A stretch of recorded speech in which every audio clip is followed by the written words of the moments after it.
পিলা এখন কত জ্বর। আসসালামু আলাইকুম। কেন দেখতে পারেন আমি বাসমতি রাইস রে দইয়া ভিজিয়ে রাখছি। কেন 4 কাপ পরিমাণ মিট নিছি আমি 1.5 কেজি। পেঁয়াজ রে একটু বড় বড় করে স্লাইস করে খাইটা নিছি। তেজপাতারে আমি ওরকম মাঝখানে থেকে খাইটা নিছি কি। আর 4-5 টুকরা আমি নিছি দারচিনি, কেন 10-12টা এলাচি, তারপরে 8-9টা এখানে লং দেখতে পারা। আর আমি নিরামিষ মরিচ এটা আমি দিলাইলাম, সবটা দিলাইমো, তাইজো দিলাইলাম। আমি 1 কাপ পরিমাণ আমি ঘি দিব এখানে। আদা রসুনের ব্লক যে ওটা আমি 3 পিস দিলাম এখানে।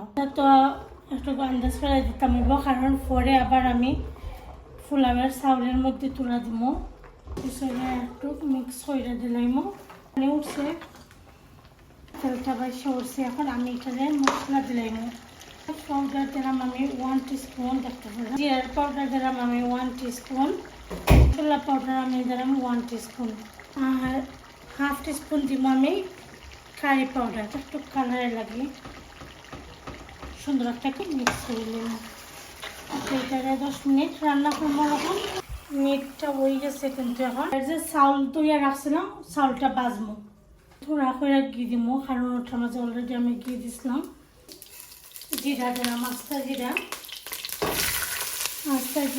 আর পেঁয়াজ, বাজে তেজপাতা, একটা তেজপাতা আর 1 টুকরা দারচিনি। পেঁয়াজটা বাজ হয়ে গেছে। এখন আমি চাউলটা দিলাই 4 মিনিট চাউলটা বাজবো।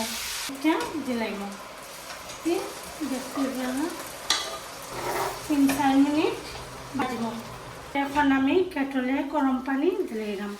4 কাপ চাউলের মধ্যে 5.5 কাপ পানি দিছি। এখন ঢাকনা দিয়ে ঢেকে রাখি দিব। দিলাম 10 মিনিট রান্না করবো, আরো স্লো আগুন দিয়ে একবারে। তো মাশাআল্লাহ ফুটে গেছে একবারে।